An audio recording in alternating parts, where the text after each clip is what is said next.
నీతి నిజాయితీ రెండూ లేనప్పుడు నేను భవానీ దీక్ష పట్టా, నేను శివదీక్ష పట్టా, నేను సత్యనారాయణ దీక్ష పట్టా, నేను నల్లబట్టలు వేసా, నేను పచ్చబట్టలు వేసా, నేను నీలం బట్టలు, ఎవరికి కావాలయ్యా నీ వస్త్రాలు? నీ వేషాలు ఎవరికి కావాలి? నీ మొక్కుబళ్ళు ఎవరికి కావాలి? నువ్వు పనిచేసే ఆఫీసులో ఎలా పనిచేస్తున్నావు? నీ సంసారం ఎలా చేస్తున్నావు? నీ పిల్లల పట్ల నీ బాధ్యతలు ఎలా చేస్తున్నావు? నువ్వు విద్యారంగంలో ప్రభుత్వ సంస్థలో ఉపాధ్యాయుడిగా ఉంటే పాఠాలు సక్రమంగా చెబుతున్నావా, లేదా దీక్ష కోసం పాఠం ఎగ్గొడుతున్నావా? దీక్ష కంటే కూడా పాఠమే ముఖ్యం. ఎందుకంటే అక్కడ జీతం తీసుకుంటున్నాం మనం ఖచ్చితంగా. ఒక నేరస్తులలో దీక్ష పట్టిన వాళ్ళు ఉంటున్నారు అంటే దేశం ఏ స్థాయికి వెళ్ళిపోయిందండి. ఎంత సిగ్గుగా ఉంటుందండి. స్వామి భక్తులుగా, శబరిమల భక్తులుగా మనకి ఎలా ఉంటుంది అది? అయ్యో, దీక్ష ప్రభావం ఏం లేదా? అక్కడ ప్రతి పడవ మీద మీరు గమనించండి, 20 మంది ఎక్కేది, 30 మంది ఎక్కేది అని రాసి ఉంటుంది. అంతకంటే ఎక్కువ ఎలా ఎక్కిస్తామండి? డబ్బుల మీద ఆశే కదా. వేరే పర్మిట్స్ ఎలా తీసుకుంటామండి? డబ్బుల మీద ఆశే కదా. ఇచ్చేవాడు ఎలా ఇస్తాడండి? లంచం మింగేసే కదా. మరి అందరం భక్తులే. రేపు ముక్కోటి ఏకాదశి నాడు మీరు చూడండి, తిరుపతి పట్టదు, శ్రీశైలం పట్టదు, భద్రాచలం పట్టదు, దేశంలో ఏ గుమ్మమో పట్టదు, మొత్తం అందరూ అక్కడే ఉంటారు. ఆ రోజు మహాపుణ్యం చేసిన పాపాలన్నీ పోతాయి. అంటే అన్ని పాపాలు చేశాడనమాట ఈయన. అసలు ముందు వీళ్ళు పాపాత్ముడి కింద గమనించాలి. ముక్కోటి ఏకాదశి నాడు పరిగెట్టుకుని గుళ్ళో గెడుతున్నాడంటే ఇంత పాపాత్ముడు ఇంకొకడు లేడు. పాపం చేయని వాడు వెళ్లాల్సిన పనిలా వాడు ఇంటో వాడు ఉంటాడు ఖచ్చితంగా. నేను ఏ పుణ్యక్షేత్రానికి,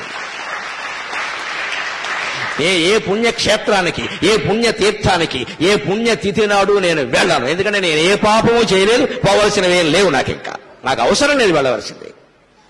ఈ పిచ్చి వదులుకోండి దయచేసి.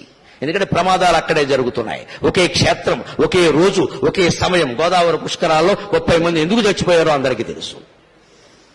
అదే రోజు, అదే ముహూర్తం. అంటే అవి అలాగే జరుగుతాయి. ఏమిటా పిచ్చి, ఏమిటా వెర్రి?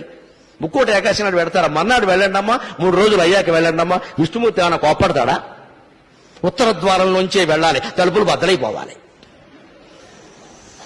బాగా మనస్సు నిండా బుర్ర మడ్డి పెట్టేసుకుని మనస్సు నిండాను ఆ రోజే చూడాలి, అలాగే వెళ్ళాలి, ఏమైనా సరే వెళ్ళాలంటే ప్రమాదాలే జరుగుతాయి. చివరికి ఏమవుతుంది? ఈ ప్రమాదం వల్ల హిందూ ధర్మానికి నష్టం, దేవుడి మీద దుష్ప్రచారం జరుగుతుంది. ఇతర మతాల వాళ్ళు అరుసుగా తీసుకుంటున్నారు. మీ మతంలో ఏం జరుగుతుందో చూడండి అంటే వాళ్ళకి జవాబు చెప్పలేకపోతున్నాం మనం. అంచేత పుణ్యక్షేత్రాలు, తీర్థాలు, పుణ్యతిథులు ఇవేవి ముఖ్యం కాదండి. శరీరాన్ని మించిన క్షేత్రం లేదు, మనస్సును మించిన తీర్థం లేదు. సత్ప్రవర్తన కలిగి ఉంటే నువ్వే ఒక పుణ్యక్షేత్రం, నీకు నువ్వే ఒక పుణ్యతీర్థం. అటువంటి మానవత్వాన్ని నింపడానికి, సాటి మనుషుల పట్ల సానుభూతితో ప్రవర్తించడానికి, పరోపకారమే జీవితంగా బతకడానికి ఈ నా ప్రసంగం ఏమాత్రం ఉపయోగపడినా నేను ధన్యుణ్ణి. నాకు ఈ 4 మాటలు నేర్పిన మా అమ్మ ధన్యురాలు. స్వస్తి.